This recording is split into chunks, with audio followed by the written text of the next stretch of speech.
Hi, everybody.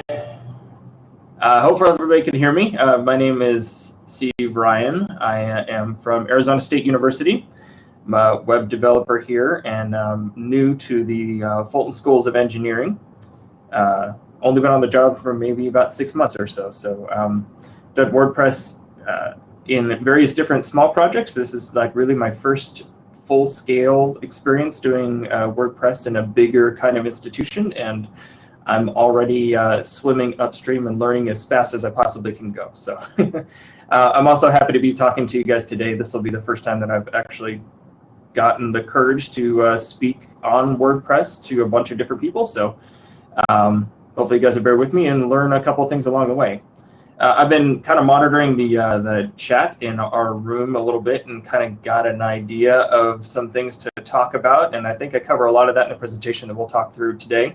But hopefully you guys will have some more specific questions. And I promise you that if I can't answer them off the top of my head, I will find you an answer right away and either post it as a response here or in Slack or as a tweet or however you guys want to get in touch with me. So yeah. Thank you for switching over to the presentation. I appreciate it. So today we are going to chat a little bit about WordPress customizations for higher education users. And it's just an overview of some of the challenges that I've faced within the first couple of months of me kind of coming into the web development team here for the Fulton Schools of Engineering. So a couple of things that we'll go through. This is me and the environment in which I work. My desk is usually that clean. People always come into my office and they're like, man, how do you get rid of all the paper? And I just don't keep any paper around. Like if it's on my desk at the end of the day, I throw it away and pretty much try to keep everything on the little post-it notes that you see in front of you or in Slack or in Google Keep or all kinds of other devices to try to make that happen. But contact information is here in the slide, and you guys can have that information available for you when I'm done here. So let's jump right into it. WordPress in higher education, as I was trying to come up with a model to sort of figure out who all the users were, I had a couple of different visual metaphors that I could use and put into a slide. I went with this one. So we have our students who are diligently working in Springfield. They have the Barts and Lisas and Millhouses of the world. They're what make your university possible. They're why you do the work that you do, right? To support the students that are there at your in school. They're there to learn, and they're there to make the institute what it is. Your faculty, Miss Edna. Hopefully not all of your teachers are this squirrely looking, but But you have a set of faculty whose job it is to empower students, right? To teach them, to impart knowledge on them, and to make them a valuable part of the world that they have around them. And you have staff members. Sometimes you're, this is where I fit in. I identify with these two. Sometimes I feel like a little bit like Mr. Burns, always imparting dictatorship kind of knowledge. You must do this in this way, or sometimes you're Smithers and you're just scared to touch anything because you think it's going to break something. So hopefully, if you guys are staff members like me, you guys empower yourselves and become some middle of the two people that I have pictured in front of you. But some days you're Smithers, some days you're Burns, and some days you don't know. If these are your users, students, faculty, staff members, your audience is all over the place. You have lots of different people you got to cater to, lots of different ways you have to design your site to, in order to let people use it and to be successful users of what you're building. All of them kind of have some common problems. You have users with varying levels of experience and expertise. So you have some students who have done WordPress blogs their entire life and know WordPress in and out. And if, like me, if you're in the schools of engineering in particular, you get the people that do computer engineering, and they're all over it. They know exactly what to do with the product as soon as you give it to them out of the box, and they require very little support or very little setup. Others have never seen WordPress before, or never seen a CMS before, never do anything like that before, and they just they're not quite as comfortable, right? Your users also change potentially with every semester. I've heard a couple of other presentations today in WPCampus talk about using interns and students to help you do your work, which I think is a great idea. It's a great way to build community, but you have to understand that you could potentially lose that pool of people that you're teaching how to use your product with every semester. And so everybody that you're going to empower, requires a basic baseline access point to your site, and it should look sort of the same for everybody. And there's some things that you can do to help make it a little bit easier, I think. So in putting together the presentation that we're about to talk through today, I realized that it's entirely possible and a really good idea to do, to do the work that we're about to talk about, to build an awesome user experience. But it's more work than you'd think about. So don't just jump in with 2 feet without a plan. It's not super complicated, but there is a kind of a lot to think through. So it's also always good to set aside the time to think through the plan before you actually start executing it. And then hopefully along the way, the presentation and in chat and in the comments there, we can introduce you to a couple of tools that help you get started doing it, and to get you going into the code dev mode if you want to go there with me too. So let's jump right in. The first problem is the pages not post problem. So for higher education users and for a lot of different environments, not just education, but a lot of different WordPress applications, the information that is contained within the site most often corresponds to a page rather than a post, something that is not dated versus dated, or hierarchical versus not hierarchical. Users have a need to edit specific pages within a more widely used site. They often have a need to do that more so than creating new pages. So this is what it looks like, right? So this is the default post editing views within WordPress. If you took WordPress out of the box, you gave somebody post editing access, or you gave somebody one of the roles we have outlined in the table in front of us, this is what you'd be able to do. Basically, as a contributor, you'd be able to edit posts and delete posts. As an author, you get a little bit more access. You can edit other people's posts, or you can edit and delete published posts and publish things on your own. As an editor, you get access to edit and delete others' posts, and then as the admins, you get pretty much the access you would expect for an admin and a super admin. The thing to understand here is that what happens when you start replacing the word post, which is the dated material and your news feeds and that kind of stuff, with what happens when you do page editing.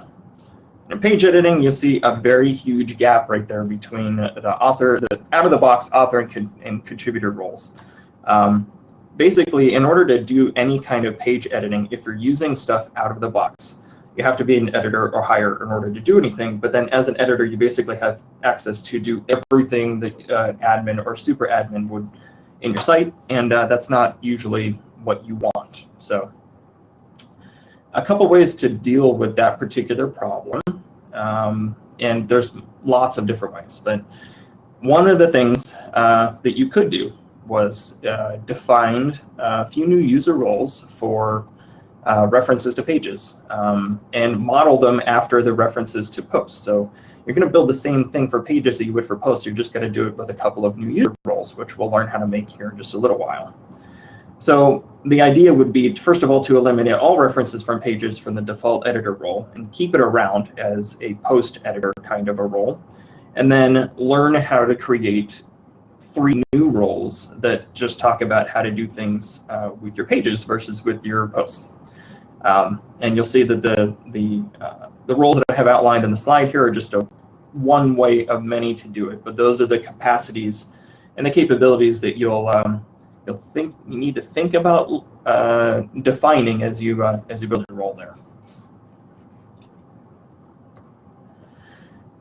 So that's great. If we're going to do this particular work and we're going to define some new roles, it's a good idea, but it also creates an additional problem in that we're going to need a way to assign multiple roles to a person, since the new roles that you're about to build aren't really additional capabilities.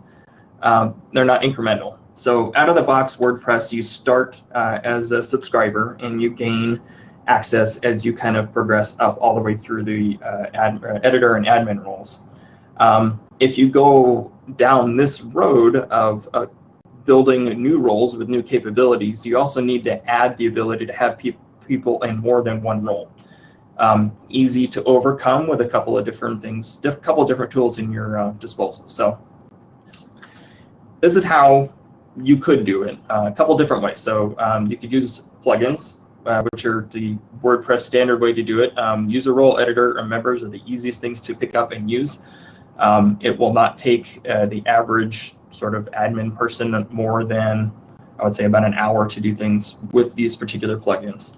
I would recommend going down that particular role if you're supporting a site or 2 sites, 3 sites, if you're not having to do things at scale. There's other plugins out there that probably do the same thing. The 2 that came to mind as I was making this slide are user role editor and members.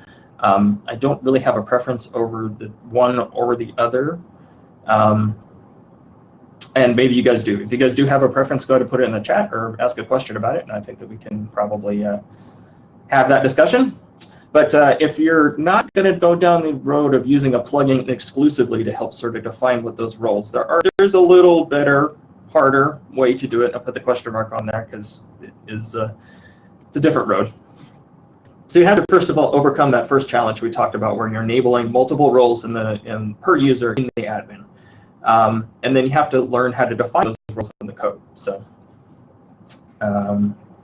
best way to do that is to just kind of dive right in. So here's a little code sample that came from the tutorial, which I have linked up with the slide, to learn how to do that and include it within your theme in one way or another. So this role that we have outlined on the screen right here just outlines how to add a page author role with the capabilities that we had outlined in the table before.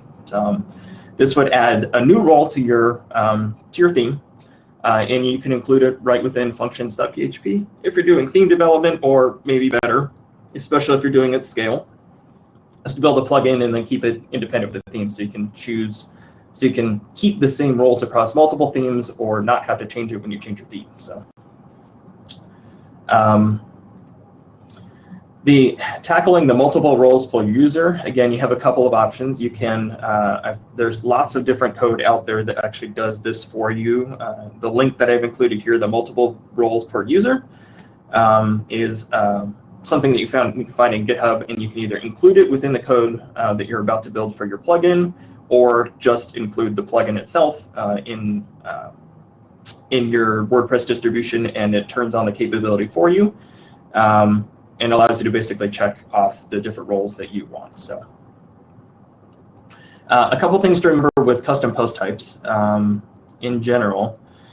When you're thinking about defining user roles for custom post types, you can, again, do one of 2 things. It's either you can decide that they need a different set of permissions for user access, and then define those for the actual custom post type that you're building. So if you're building a custom post type that does policy as different than a normal post or a normal page, and you want different people to be able to access your custom post type, you need to define those roles when you're building the custom post type, and it's pretty easy to do. The other way to think about that is to decide whether or not your custom post type either should inherit the post or page permission structure you just made. I think that second bullet point's a lot easier to do, especially if you separate the concerns of posts and pages between one or the other. When you build a custom post type, it's usually going to align to one set of content or the other set. So it's either hierarchical and should be aligned to your permissions you're setting up for posts, or it's non-hierarchical and you should align it to the permissions you're about to build for pages. So, all right, so if you do all of that work in the way that you're about to do it, this is what you get. So you get a crowded installation. Oops. That didn't work as expected. You get a user experience that actually takes away all of the options on the left, which in the current slide mode is a little hard to see. And you get something that's a lot cleaner, right? You get rid of all of the options that users would actually typically see in front of them for your theme or your plugins or for everything you have in front of you. If they're admin or above, they're going to see 9/10 of that. And then afterwards, you can create an experience where it just shows them what exactly it is they need. And I think that's really the point of the presentation, is to learn how to control the admin so that you're just exposing the things to your users that they need in the moment that they need it, so that making changes for those users actually becomes possible and easier to do. So if you do that, that's great. You still have a lot more work to do. So not quite done, but you actually got a better experience just from doing that little part. So if you just build the roles and enable users in that way, you get a better experience in the dashboard, but there's a little bit more work to do. So the first problem we talked about is the post versus pages problem, right? Like, where is your content? What does it look like? And who's got access to it? So defining those user roles is going to help with that problem. But now you can actually go a step further and just show me what's mine, right? So if I know that I have responsibility for editing 3 pages in your site that's got 400 different pages, I just want to know the 3 pages that I have access to, and I don't want to have to weed through everything to figure out what it is. So we're going to figure out how we assign those pages to specific people and learn and empower them to actually do the things they're doing. So before I talk about that, I have to have a little bit of a testimonial. So I asked that, we get this question a lot. I think I get it a lot here. It's either how do I log into the site or how do I edit my page? And the response that I give that is a bad response, but also I give it all the time, and I'm super guilty of this. Give these instructions to somebody and then see what happens. So if you just go to /wpadmin or wpadmin.php and then log in, put in your login information, and then from there you go back to the admin, you go to pages, or click the sidebar button, and the page that you're looking for to edit is in there someplace, hopefully, probably. Oh wait, you're not getting it? Maybe not? That's weird. Okay, never mind. I'll just send you a link and then you can edit your page from there. I hate having that conversation with people, but I do it all the time. And so I'm looking for a way to not have that conversation anymore. So doing something really nice for your users. How do you log in? It's stupid little things, but you include a link to the login in the design of your product. We had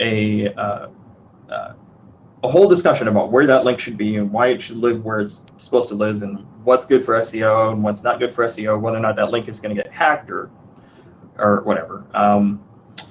If you manage to get it into the design of your product in some way and you know where to point users to it, it reduces the need to remember that code word WP admin or WP login for your login screen. And the footer widget areas are usually great for putting that little link in an unobtrusive kind of place there.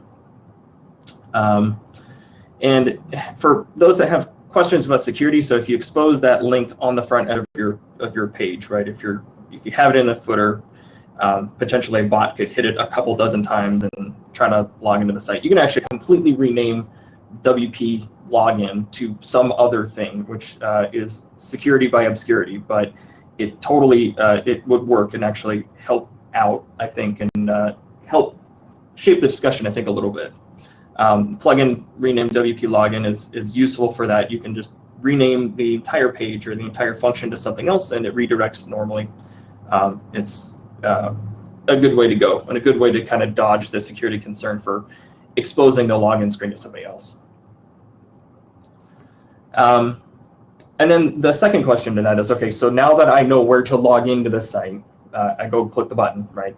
Where can I edit my page? So having way better conversations rather than what we just had is where we want to end up. So yes, we want to enable the WordPress toolbar. It shows the edit page and post button, and then you can tell somebody, go to your page, however you normally get there, and then click the button at the top of the page and make sure that people can and expose the editor, and that's great. Other way to do that is to style the edit button so you can see it. You want to obviously navigate to the page and then click the button. Oops.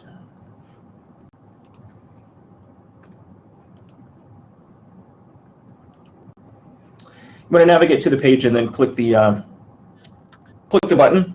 The CSS class you're looking for, if your theme builder's there, is post edit link. Please don't make it ginormous and please don't make it blink, but please do make it visible and make it look like your theme, but make it visible to people, right? You want people to be able to see it because it's only going to be exposed to people that are already logged in. So there's no real danger of it messing up the content flow or anything like that. You just want to be nice to your users and make sure that they know where to go. So yeah, so what your user is seeing, you're either, at this point, if you do those two things, you're having better conversations about where to go, where to log in, but what your user is still seeing is still a problem where you can either, try this one more time, and then after that, I'm going to stop zooming in because it looks like we're going all kinds of crazy. I was really hoping that that would work, but when I post this little later on, I will make those images bigger. What your user is seeing at this point is either you're seeing all of the pages on this, on your post access screen, on the page access screen, with no real way to sort or filter by the author, and you're missing the little link in the bar that says mine, right? That would just show you what's yours. Or you're seeing no pages because you don't have you don't own anything at that point. If you're ever having a problem and trying to figure out what your user is actually seeing, the plugin user switching to check for what that is almost indisposable. It's basically an admin tool that allows you to flip the view while you're logged in to what your other user would see, so that you can understand what their problem might be as they're trying to describe it to you. So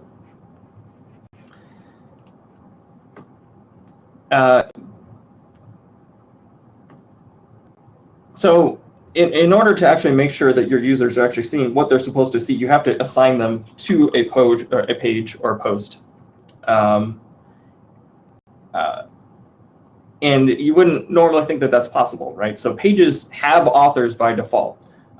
Everything in WordPress has an author by default.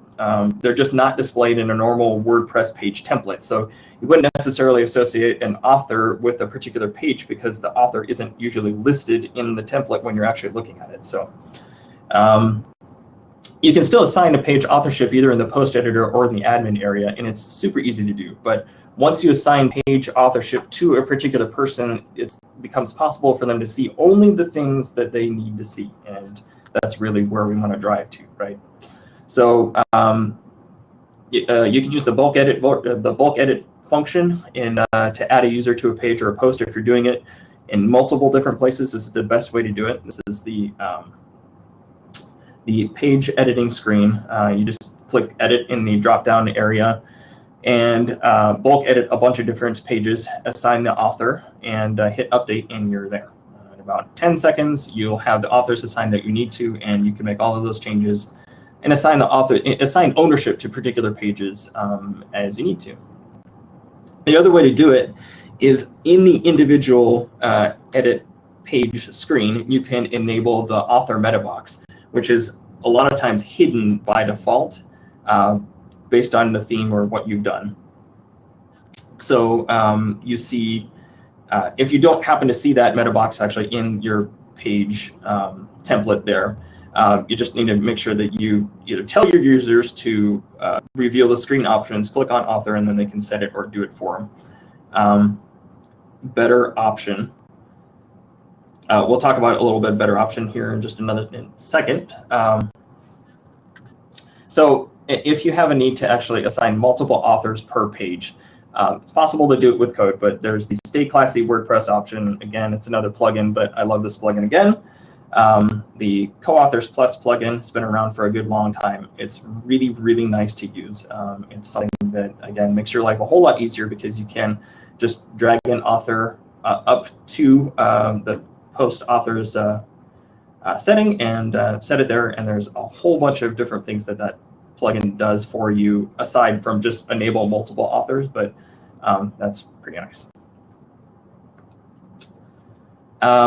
This is what we're talking about before. So the meta boxes that we're talking about here.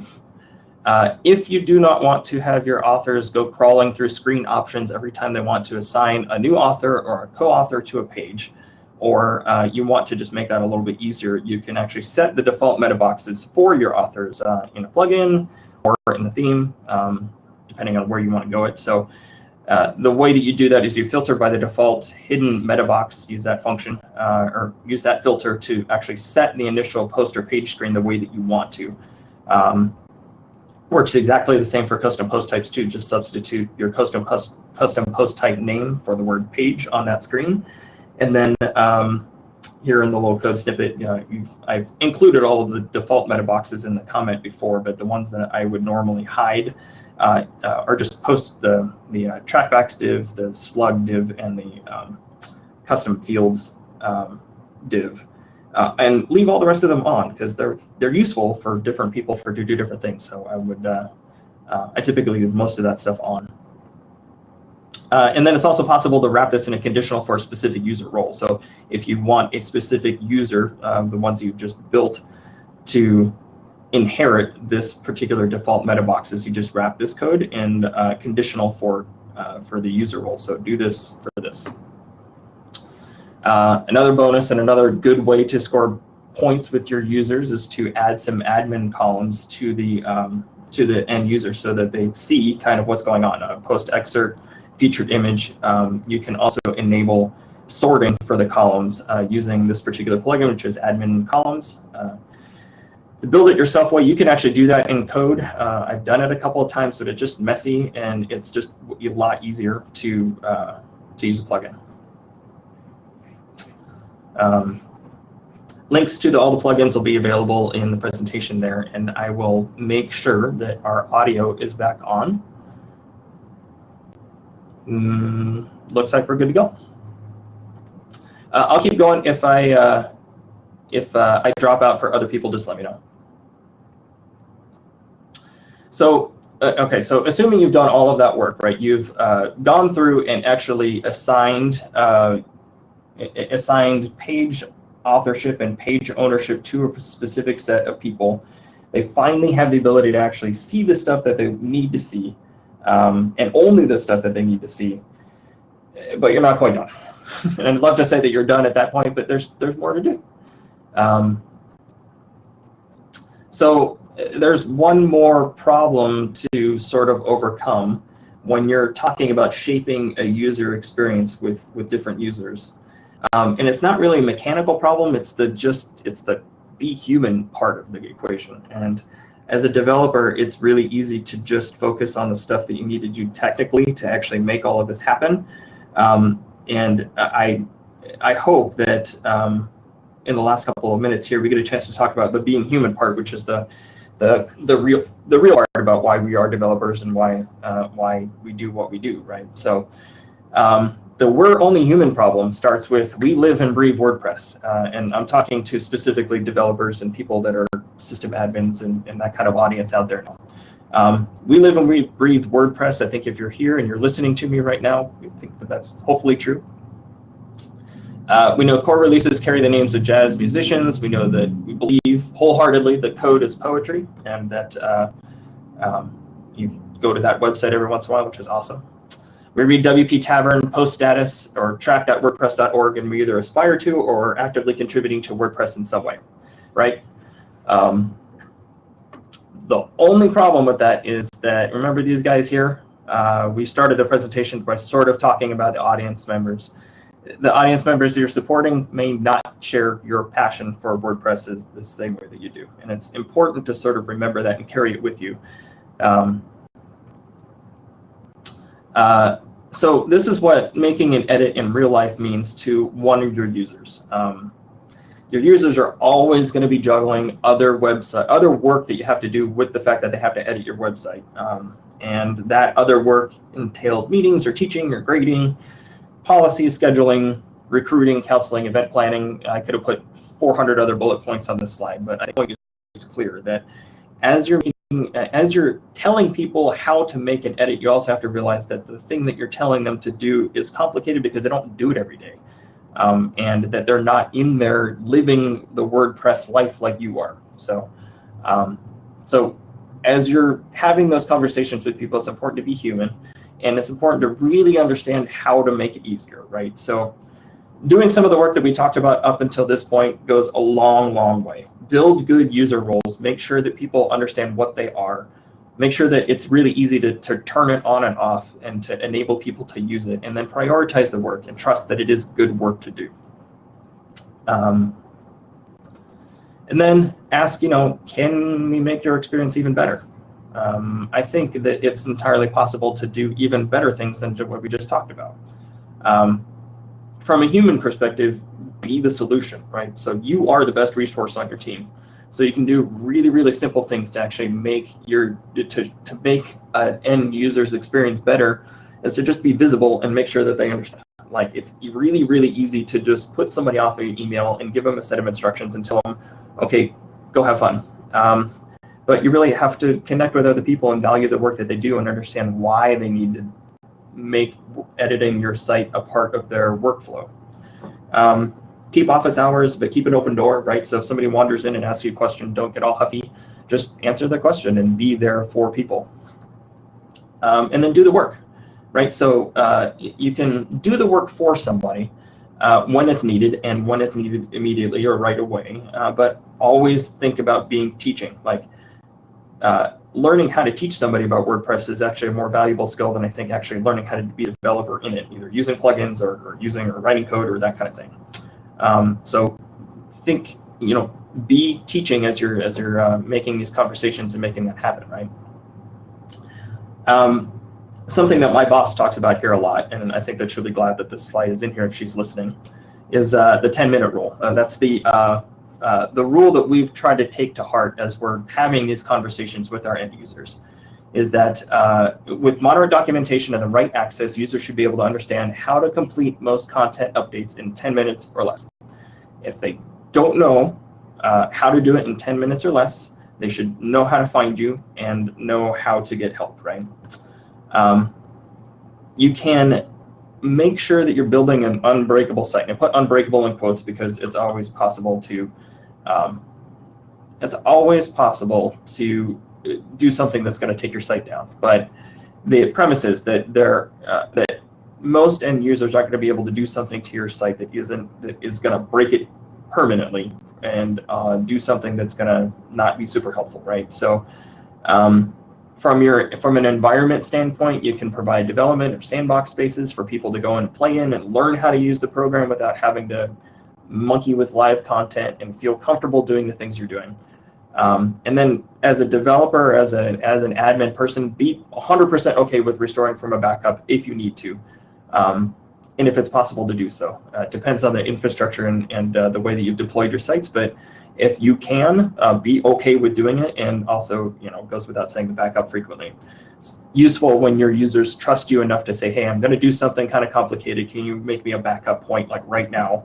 And then I can do what I need to do and hopefully restore from the backup if I need to back it up. But even without the environmental tools, there's still different ways to understand that mistakes are okay. Post and page revisions are your friend, and you should be teaching people how to use it and teaching people that the functionality is in WordPress. It's super easy to do. And you enable the meta box by default, just like the author box. So we talked about that a little while ago. But teaching people how to use post and page revisions effectively to understand the difference between what they just changed and what is there is a useful thing to make people aware of. And then audit trail plugins, I love enabling end users to actually look at these kind of things as well. So the idea isn't really to be punitive with it, to say you did something wrong, but to understand who else might be working in the same space to sort of make changes that may be conflicting with the things you're doing. So you can take a look at a couple of plugins here, Stream or Simple History, both of which, if you enable it on your site, gives you a nice, easy way to sort of look at things that have changed in a log form. And then one of the easiest things you'll ever build is a support dashboard widget. Just put it on the WP dashboard using this code to sort of outline the policy that you have enabled to let your users actually do the things they need to do, right? You include your support information, put your personal information in here if you really want to go the extra mile, or a way to build a support ticket if that's the infrastructure you have in place. And then outline the 10-minute rule right here, so that if just make it a point to your users to understand that if they can't do something in 10 minutes, they should be able to reach out to somebody that can help them with that particular problem. I wanted to close my talking here with a definition of what engineering happiness is, and it comes from a job description from Automatic. So if you're building end user experiences, you're a happiness engineer from the schools of engineering. Our goal is to build relationships that are based on trust, which result in happy, passionate, loyal customers and colleagues. We do this through listening to their needs and guiding them to the fullest use of the products that we offer. And the requirements for the job include the right mix of compassion, writing skills, and technical knowledge to get the job done. I love that job description from Automatic for their happiness engineers. It is completely apropos to building a better user experience. And I think that if you keep that in the back of your head as you're doing some of this work, it will help get the job done. And I think it'll make a better experience on your site. So I'm done talking. That was a lot of talking, and I didn't pause at all for any questions, and I was really hoping that I would have a better pace. So we have a few minutes left at the end of the presentation, and I can dive right into the questions and topics if there are any, or if you have anything to talk about in the chat, this would be a good time to do it. Yeah, so feel free to ask questions and do that kind of thing now. One of the questions at the bottom was how do you customize the roles for custom post types? Talked about that a little bit in the presentation, right? But you can go down one of two roads. You can either define those user capabilities within the custom post type that you're building. So if you're building a custom post type for research articles, for a works cited list, you can either decide that you need an individual set of user roles that correspond with the custom post type and include them in the definition of your post type there, or you can define, you can align your custom post type with either the roles that you build for pages or posts.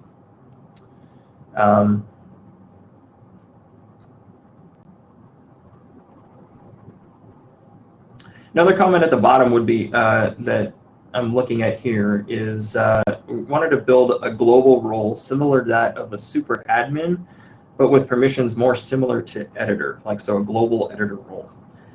So with the roles, with the roles that are in the presentation here, because you can actually overlap the different capabilities, I would suggest and I would recommend that maybe the global do everything kind of role doesn't really need to be there for building a better user experience. I would say that if you're building user roles and you're doing it in the kind of additive way that we talked about before, where you're adding capabilities and you're using the mechanism to do that, you may not necessarily need a one-size-fits-all role for everybody that just does editing thing. But out of the box, the one that fits pretty close is just the editor role. Yeah. And I'm reading through problems with conflicting plugins with custom user roles.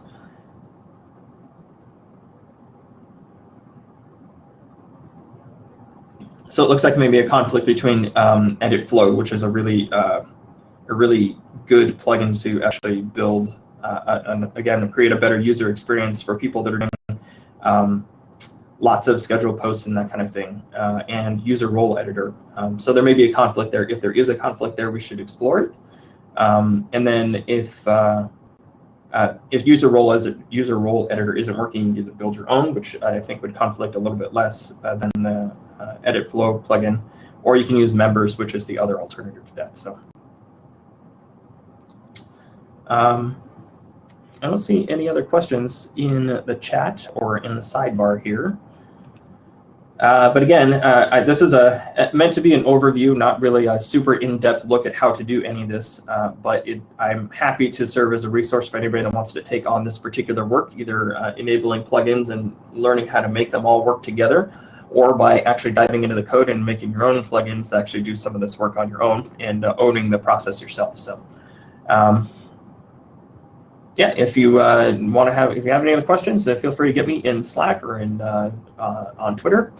I'll put up my contact information here, and thank you guys for listening. I really appreciate it.